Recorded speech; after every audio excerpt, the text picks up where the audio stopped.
लोगों शर्म आती कि वह इनको क्यों नहीं बोलते वो जी साडी मादरी जबान है पर असी उसका भुल गए क्योंकि असी एक इन्वायरमेंट जिस असी यूनिवर्सिटी में जाने तो ऐसा लगता है कि उर्दू तो बस अंग्रेजी है इस तो इलावा साढ़े कोल कुछ भी नहीं पर अल्लाह देखा चले तो ये साडी मादरी जबान है। तो अस्सलाम वालेकुम तुसां सारिਆਂ ਦਾ शुक्रिया पर मैं तुसां एक गल आखना चाहती हाँ कि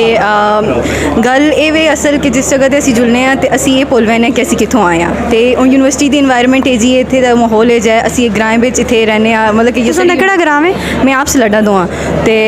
असी इत्थे यूनिवर्सिटी पे पढ़ने पर तुसें पता इत्थे जिसले लोग आते हैं तो साढ़े कोल मुख्तलिफ जगह तो लोग आए दे होंदे कोई के मुख्तलिफ इलाकों तो आए दे कोई पंजाब वाली साइड तो आए दे पर इत्थे आके ना मैं आप इस चीज़ों के काम भी करनी है कि क्यों लोगों शर्म आती है कि वह इनको क्यों नहीं बोलते। इसी क्या काम करते हो? मैं आप इंग्लिश लैंग्वेज ते लिटरेचर की स्टूडेंट हाँ तो मेरी रिसर्च भी इसी बारे में है कि इनको असी क्यों भुल गए हैं मतलब कि क्यों साडी लैंग्वेज जी है वो मर गई है टाइम बाय टाइम उसकी वजह के असल तो मेरे सारे मतलब कि सारी जी रिसर्च है मेरी इसी बेस पे कि आया कि चीज़ां कि फैक्टर होन जे अनासर होन जिन्हों की वजह तो साडी इनको जी वो दिन ब दिन खत्म होती जाती है। रिसर्च आते हो साड़ी इसी चीज़ पे तो उतो समा के सबक हासिल है कि लोग क्यों नहीं अपनी इनको ज़ुबाना प्रमोट कर दें। देखो पख्तून वाले वो आते नसी बिल्कुल तो ही ना समझते अगला बंदा अगर पख्तून है असी खुश होकर उसने पछतो बोलने ये चीज़ अगर हज़ारे वाल बचा जुले तो नहीं बोलते। देखो जी अजकल दियां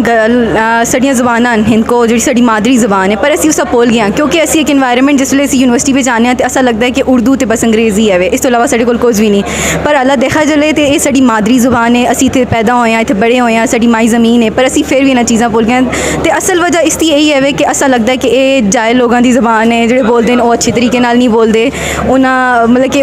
इत्थे दे लोग मतलब कि बाकी जो लोग जो कंपेयर करते हैं कि आया असी जो लोग ये पढ़े लिखे नहीं ये इलिटरेट असी आ सकने कि वो गैर तलीम याफ्ता तो इस वजह तो असी मतलब कि इत्थे दे लोग जो घट तो घट इनको बोलते हैं। आने वाली नस्ल है उसका तुसी के पैगाम देना चाहो और जो दूसरा यूनिवर्सिटी में आंदा है उसना तुसी क्या आखना चाहो? मैं सारे को पहले तो यही गल आखसा चाहे आने वाली नस्लों भी कि जे कुछ ही हो चाहे वो इंग्लिश हो चाहे वो उर्दू हो जी भी जुबान हो इनको साड़ी अपनी जुबान है असी इत्थे पैदा होए हैं साड़ी माई ज़मीन की जुबान है तो असी इस कदे भी ना भुलां बेशक तुसी नवियां जुबानां भी सिखो सारा कुछ करो पर तुसी अपनी इनको कदे भी ना भुलो। बहुत शुक्रिया जी। Thank you so much.